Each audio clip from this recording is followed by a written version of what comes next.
नमस्कार, आपका बहुत बहुत स्वागत है। केतु ग्रह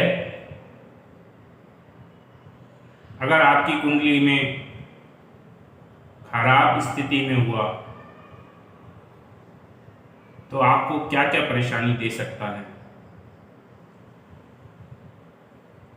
ये वीडियो उन लोगों के लिए है जो कुंडली देखना नहीं जानते या बेसिक बिल्कुल नहीं पता है कुंडली कैसे देखी जाती है या ग्रह कहाँ हैं कैसे हैं, तो उनके लिए ये बहुत ही उपयोगी रहेगा। केतु के बारे में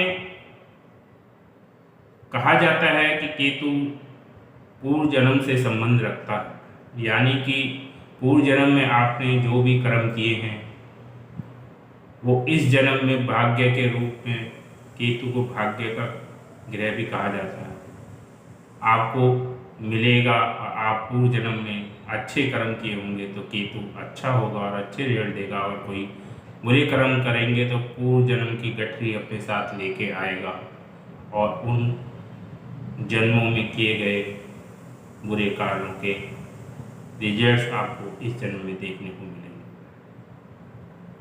तो केतु अगर खराब हो तो कैसे जाने कि केतु आपके कुंडली में खराब रिजल्ट दे रहा है।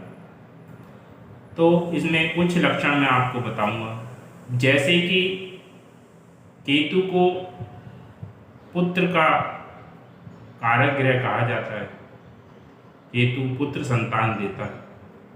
अगर आपके पुत्र होने में दिक्कत है, पुत्र संतान नहीं है, या पुत्र संतान है तो कोई ना कोई उसे परेशानी है, बीमारी है, मानसिक बीमारी है, तो समझ लीजिए कि आपका केतु खराब है।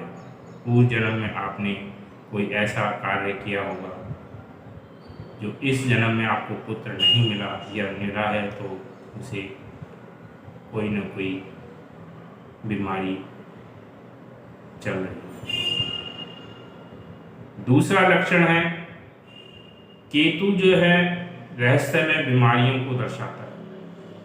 तो अगर आपको कोई ऐसी बीमारी हो जिसका डॉक्टर को दिखाने के बाद भी पता नहीं चल रहा है, या कोई अचानक से ठीक ठाक चल रहा है, अचानक से कोई बीमारी हो गई है, यूरिन से संबंधित बीमारी, बवासीर से संबंधित बीमारी, स्किन से संबंधित बीमारी केतु दे देता है अगर खराब हुआ तो ऐसी बीमारी जो अचानक से हो और जिसका पता ना चल रहा हो पहले और काफ़ी बड़ा रूप ले ले और डायग्नोसिस ना कर पाए डॉक्टर, इस टाइप की बीमारी अगर आपको है तो इसका मतलब केतु आपका खराब चल रहा है। केतु अगर खराब अवस्था में है और आपका कहीं धन भाव से संबंध बना रहा है आपकी कुंडली में, तो अचानक से आपका धन का लॉस हो रहा है या लॉस हो गया है, कुटुंब से आप दूर होते चले जा रहे हैं, डिटैचमेंट हो रहा है, वाणी आपकी आप हकलाते हैं, सही से नहीं बोल पाते हैं, तो इसका मतलब है कि केतु कहीं ना कहीं आपका खराब है। एक और लक्षण, जैसे कि केतु ननिहाल पक्ष को दिखाता है, नाना को दिखाता है, आंखों से भी केतु का बहुत संबंध है। यानी कि ननिहाल पक्ष में अगर प्रॉब्लम है, परेशान है, ननिहाल पक्ष आपका ज़्यादा सुधर नहीं है, वहाँ परेशानी लगी रहती है, या आपके ननिहाल पक्ष में कोई ऐसा व्यक्ति है जिसकी आंखों में कोई दिक्कत हो, आंखों में रोशनी ना हो, या आंखें खराब हों, टेढ़ी मेढ़ी हों, तो वो भी खराब केतु के लक्षण हैं। अगर केतु आपका खराब कार्य क्षेत्र से संबंध बना रहा है, आपके दसम भाव से संबंध बना रहा है, तो आपका कार्य क्षेत्र में केतु जो है बार बार छुड़ाव कराएगा, अलगाव कराएगा, आपका कार्य बार बार छूटेगा, या बहुत टाइम तक आप कार्य ना कर पाए, अनएम्प्लॉयमेंट करें, अनएम्प्लॉयमेंट देता है, या कार्य जल्दी जल्दी बदलवाता है, सेटिस्फैक्शन नहीं मिलता, कार्य छूट जाता है, अचानक से आप ड्यूटी जाते हैं और कह आपके यहाँ ऑफिस में कहा जाता है कि कल से आने की जरूरत नहीं, यानी कि अचानक से आपका कार्य को छूट जाना, तो ये भी खराब केतु के लक्षण। केतु को कहा जाता है अध्यात्म का ग्रह है और मंगल के समान ये फल देता है, यानी कि अध्यात्म को गुरु से भी जोड़ते हैं तो गुरु और मंगल के समान ये फल देता है। अगर आपका शुभ हुआ तो गुरु के समान आपको फल देगा, अध्यात्म में रुचि बढ़ाएगा, लोगों की सेवा करेंगे, लोगों का उद्धार करेंगे और उसकी वजह से आपका धन में वृद्धि होगी, जिससे कि आप लोगों की सेवा कर पाएँ। लेकिन अगर खराब हुआ तो ये मंगल के समान रिजल्ट देने लगता है, वो भी खराब मंगल की तरह चोट चपेट करा देगा, ऑपरेशन करा देगा, कुत्ते आपको काट सकते हैं, कोई दवाई का रिएक्शन हो सकता है। अगर इस टाइप से अगर आपके साथ कुछ घटना हो रही है तो इसका मतलब केतु आपका मंगल के समान फल दे रहा है, खराब फल दे रहा है। तो ये कुछ लक्षण मैंने आपको केतु के बताए। तो केतु के अगर ये लक्षण आपके अंदर हैं, आपको लगता है कि हाँ ये लक्षण मेरे से मिलते जुलते हैं, तो आप केतु को ठीक करने के जो मैं उपाय बता रहा हूँ वो करिए, तो निश्चित ही आपको उसका फल।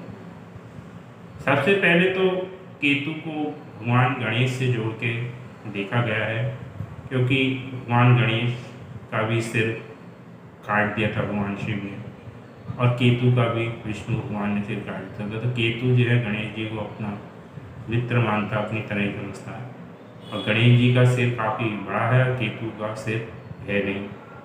तो केतु जो है बिना सिर का इंट्यूशन पावर लिए हुए, और गणेश जी सबसे बुद्धिमान देवता माने जाते हैं। तो केतु अगर आपका लगन से संबंध बनाता है तो आप जो है अनिर्णय की स्थिति में रहते हैं, कन्फ्यूजन की स्थिति में रहते हैं, आप सही निर्णय नहीं ले पाते हैं। तो आपको गणेश जी की आराधना करनी चाहिए। गणेश जी को आप जो है दुर्वा घास जो है हर बुधवार को चढ़ाइए। गणेश चालीसा पढ़ सकते हैं, गणेश जी का मंत्र गणपति नमः कर सकते हैं, या गणेश अष्टोशीष का पाठ कर सकते हैं। जो भी आपकी सुविधा अनुसार, आपको हमारे शास्त्र में बहुत सुविधाएं दी गई हैं हिंदू धर्म में, आप जिसमें भी कंफर्टेबल हो उस तरीके से आप गणेश जी की पूजा या आराधना करेंगे तो आपका अशुभ केतु जो है अशुभता को दूर कर देगा। दूसरा उपाय, केतु के लिए कोई धारदार हथियार या चाकू आप मंगलवार को दान कर सकते हैं काले तिल के साथ, कुछ ताकि 100 ग्राम, 150 ग्राम या 250 ग्राम, जो आपकी सुविधा हो उसके अनुसार आप काले तिल और एक कैंची या चाकू, कोई भी धारदार हथियार आप जो है मंदिर में दान कर सकते हैं। केतु के लिए आप अनाथालय में दान कर सकते हैं, कुष्ठ रोगी को दान कर सकते हैं, किसी प्रकार का भोजन आप दान कर सकते हैं। तो केतु इससे प्रसन्न होता है। तो आप इन उपाय को करके केतु के अशुभता को दूर कीजिएगा और उसके शुभ लाभ प्राप्त करने की कोशिश कीजिएगा। इस वीडियो में इतना ही। धन्यवाद।